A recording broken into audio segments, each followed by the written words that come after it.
5 साल की बेटी बाजार में गोलगप्पे खाने के लिए मचल गई। किस भाव से दिए भाई? पापा ने सवाल किया। गोलगप्पे वाले ने जवाब दिया, 10 रुपए के 8 दिए साहब। पापा को मालूम नहीं था गोलगप्पे इतने महंगे हो गए हैं। जब वे खाया करते थे तब तो 5 रुपए के 10 मिला करते थे। पापा ने जेब में हाथ डाला, 15 रुपए बचे थे। बाकी रुपए घर की जरूरत का सामान लेने में खर्च हो गए थे। उनका गांव शहर से दूर है। 10 रुपए तो बस के किराए में लग जाने हैं। नहीं भाई, 5 रुपए में 10 दो तो ठीक है, वरना नहीं लेने। ये सुनकर बेटी ने मुंह फुला लिया और बोली, अरे अब चलो भी पापा, नहीं लेने इतने महंगे। पापा के माथे पर चिंता की लकीरें उभर आई। अरे खा लेने दो ना साहब, अभी आपके घर में है तो आपसे लड़कर भी खा सकती है। कल को पराए घर चली गई तो पता नहीं ऐसे मचल पाएगी या नहीं, तब आप भी तरसोगे बिटिया की फरमाइश पूरी करने को। गोलगप्पे वाले के शब्द थे तो चुभने वाले, पर उन्हें सुनकर पापा को अपनी बड़ी बेटी की याद आ गई, जिसकी शादी उन्होंने 3 साल पहले एक खाते पीते पढ़े लिखे परिवार में की थी। ससुराल वालों ने पहले साल से ही उसे छोटी छोटी बातों पर सताना शुरू कर दिया था। 2 साल तक वह मुट्ठी भर भर के रुपए उनके मुंह में ठूसता रहा, पर उनका पेट बढ़ता ही चला गया और अंत में एक दिन सीढ़ियों से गिरकर बेटी की मौत की खबर ही मायके पहुंची। आज वह छटपटाता है कि उसकी वह बेटी फिर से उसके पास लौट आए और वह चुन चुन कर उसकी सारी अधूरी इच्छाएं पूरी कर दे, पर वह अच्छी तरह जानता है कि अब ये संभव नहीं है। दे दूं क्या बाबूजी? गोलगप्पे वाले की आवाज से पापा की तंद्रा टूटी। गोलगप्पे वाले से बोले, रुको भाई 2 मिनट।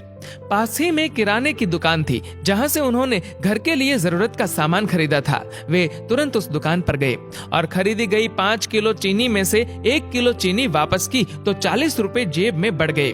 फिर ठेले पर आकर पापा ने डबडबाई आंखें पोंछते हुए कहा, अब खिला दे भाई। हाँ, तीखा जरा कम डालना, मेरी बिटिया बहुत नाजुक है। ये सुनकर 5 वर्ष की गुड़िया जैसी बेटी की आंखों में चमक आ गई और उसने पापा का हाथ कसकर पकड़ लिया। जब तक बेटी हमारे घर है उसकी हर इच्छा जरूर पूरी करे, कोशिश करे उसे हर संभव खुशी देने की। क्या पता शादी के बाद उसकी कोई इच्छा पूरी हो पाए या ना हो पाए। ये बेटियां भी कितनी अजीब होती है। जब ससुराल में होती है तब मायके जाने को तरसती है, सोचती है कि घर जाकर माँ को ये बताऊंगी, पापा से ये मांगूंगी, बहन से ये कहूंगी, भाई को सबक सिखाऊंगी और मौज मस्ती करूंगी। लेकिन जब सच में मायके जाती है तो एकदम शांत हो जाती है, किसी से कुछ भी नहीं बोलती, बस माँ बाप भाई बहन से गले मिलती है, बहुत खुश होती है, भूल जाती है कुछ पल के लिए पति और ससुराल, क्योंकि एक अनोखा प्यार होता है मायके में, एक अजीब कशिश होती है मायके में। ससुराल में कितना भी प्यार मिले, माँ बाप की एक मुस्कान को तरसती है ये बेटियां। ससुराल में कितना भी रोए पर मायके में एक भी आंसू नहीं बहाती ये बेटियां, क्योंकि बेटियों का एक भी आंसू माँ बाप भाई बहन को हिला देता है, रुला देता है। कितनी अजीब है ये बेटियां, कितनी नटखट है ये बेटियां, भगवान की अनमोल देन है ये बेटियां। हो सके तो बेटियों को बहुत प्यार दे, उन्हें कभी भी न रुलाए, क्योंकि ये अनमोल बेटी 2 परिवार जोड़ती है, 2 रिश्तों को साथ लाती है अपने प्यार और मुस्कान से।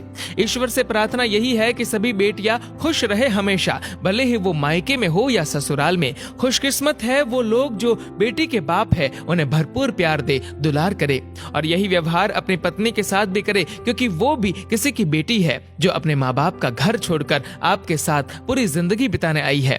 उसके पिता की सारी उम्मीदें सिर्फ और सिर्फ आपसे है। दोस्तों, इस वीडियो को लेकर आपकी क्या राय है नीचे कमेंट करके जरूर बताएगा और अगर आपको ये वीडियो अच्छा लगा हो तो इस वीडियो को